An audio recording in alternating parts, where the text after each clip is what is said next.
तो गाइस मुझे फाइनली बात पता चल गई है कि आखिरकार फुकरा इंसान की और पूजा भट्ट की लड़ाई क्यों हुई थी। अभी मजा आएगा ना भिड़ो। दरअसल लड़ाई इसलिए हो गई थी क्योंकि फुकरा भाई ने पूजा भट्ट से एक शब्द कह दिया था, वो शब्द था ये अम्मा राम राम। सॉरी जॉक सपाट। लेकिन गाइज मैं आपको बता दूं कि इस टाइम सबसे ज्यादा डिप्रेशन में है मुकेश अंबानी जी। पूछिए क्यों?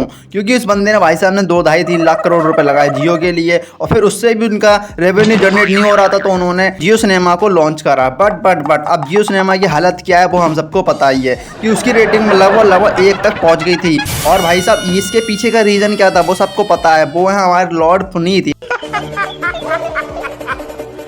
सालो अभी भी वक्त है, हाथ पैर जोड़ लो मेरे आगे, हाथ पैर जोड़ लो, नहीं तो इतनी बेइज्जती करूंगा तुम लोगों की, इतनी बेइज्जती करूंगा।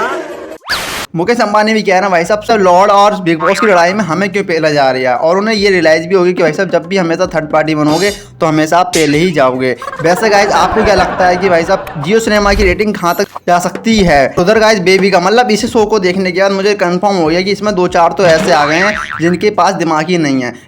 ये बड़ी अच्छी बात कही आप। लेकिन गाइज मैं आपको बता दूं जैसे कि वो बेबी का आया यानी कि फेस रीडिंग करती है, मतलब माइंड रीडिंग से हटके एक होता है फेस रीडिंग, वो मतलब सबके फेस से पढ़ के दिखा दी। मुझे तो लग नहीं रहा कि पूरे शो में अभी तक उसने किसी का एक का भी अच्छे से फेस रीडिंग करके दिखाया हो। और बात करूँ मैं उसकी तो भाई साहब अगर वो अपने आप पे फेस रीडिंग करने पाएगी ना तो कर ही नहीं पाई जिंदगी में कभी भी। पूछो क्यों? क्योंकि भाई साहब उससे पहले अपना मुंह धोना पड़ेगा 3-4 बार, क्योंकि मेकअप इतना करती है कि भाई साहब 2-3 लेयर तो उसकी मेकअप की होती हैं, और जब भी पड़ेगी ना मेकअप के साथ तो भाई साहब उसका फ्यूचर गलत ही होने वाला। और वैसे भाई साहब वो गलत ही बताती है। और गाइज मैं तो ये सोच रहा हूँ कि अगर यार बिग बॉस में फुकरा इंसान नहीं होता तो भाई साहब कौन देखता है इस शो को?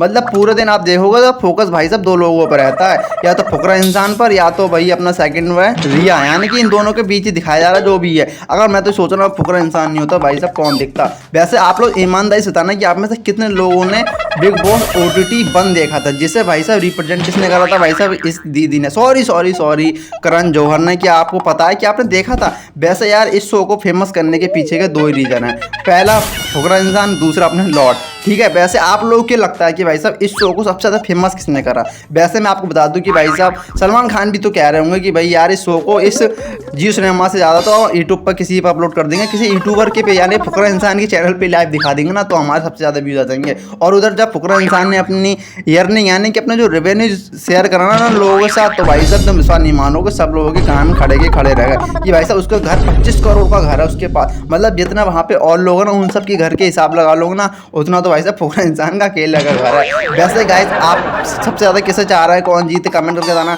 वैसे मैं तो कट्टर फैन हूँ भाई साहब फुकरा इंसान का, और आप लोग किसके हैं कमेंट करके बताना। अगर आप फुकरा इंसान के ही हैं तो कमेंट जरूर कर देना, वीडियो को लाइक कर देना, चैनल को सब्सक्राइब कर देना ऐसी और वीडियो देखने के लिए।